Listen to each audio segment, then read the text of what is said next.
In this video, I'm going to show you how to place the lug stud and, of course, lug nut on the rear of this Ford F-450. We have dual rear wheels, so that's important to note because the procedure is specific to this. Let's get started. To remove these wheels, I'm going to use a jack to support the bottom of it. Use a 21mm socket and remove all of your lug nuts.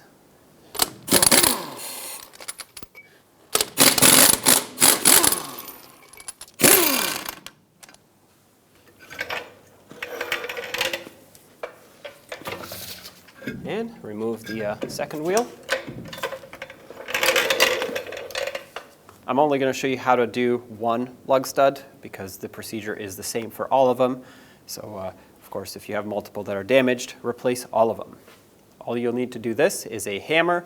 If you want to do it a little bit easier, you could do an air hammer and hammer it out that way. I'm just going to use a large hammer and punch it out.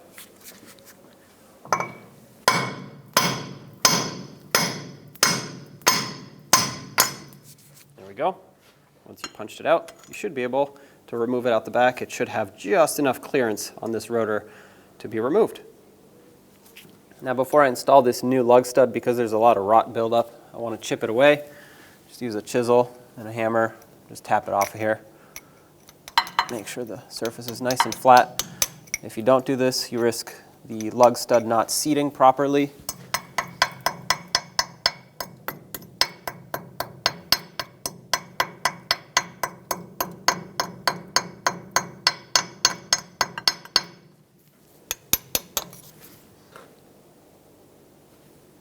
So that's good right there. I'm just going to put a little bit of grease inside here so that the lug stud can slide in a little bit easier. Then take your new lug stud, slide it in, and now let's press it into place. At this point, ideally, you would be using a lug stud installer to pull this through, and the point of that is so that you can use one of your old lug nuts or the special threaded insert for it to pull this through. I don't recommend using the new lug nut just in case the threads get damaged on it. Also, what the lug stud installer does is it's basically just a bearing that allows you to turn it while the rest of it floats on here. So because I don't have that, I just took an axle nut, lubricated it with some oil, and it has this floating washer. I'm going to use that as a spacer as well as an area to press on. And I have the old lug nut that came off of my old lug stud, which is still good, so I'm going to use that to thread that on and basically pull the lug stud through. Also, I coated the lug stud threads in grease, and that's so that when you press this on, it doesn't put a lot of friction on the threads, and then of course we'll have to clean this off. You don't want grease on this when the wheel goes on, or at least not this much. But either way, this will remove some of the friction of the lug stud. Center everything up and pull it through.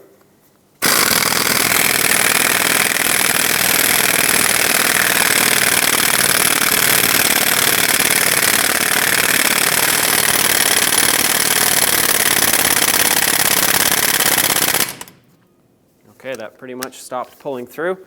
It's extremely tight, so release it.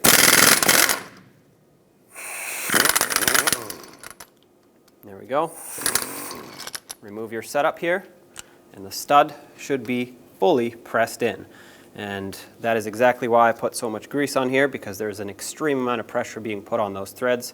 As you saw, it held up just fine because this is a very strong grade steel, but you definitely want to make sure you avoid friction on the threads. That will also make it easier for your impact, if this is the way you're doing it, to pull this through, because friction on the threads will make it harder for it to spin. Now let's put the wheels on. I'm going to roll them over with my jack.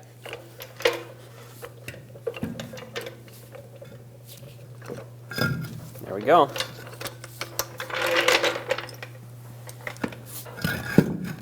Push this one on all the way. Let's get the other one on. All right. Get all your lug nuts back on. Let's tighten these in a cross pattern, and then the torque also in a cross pattern will be 165 foot-pounds.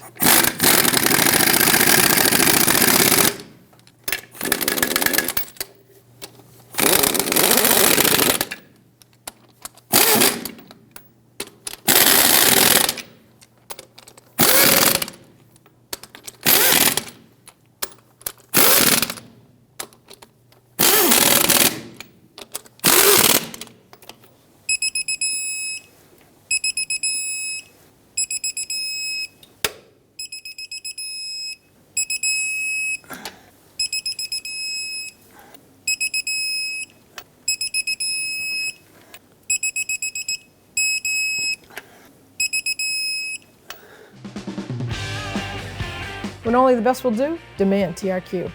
The only company that lets you view before you do. TRQ is committed to offering the highest quality aftermarket auto parts that are engineered for peace of mind. Thanks for using and viewing with TRQ.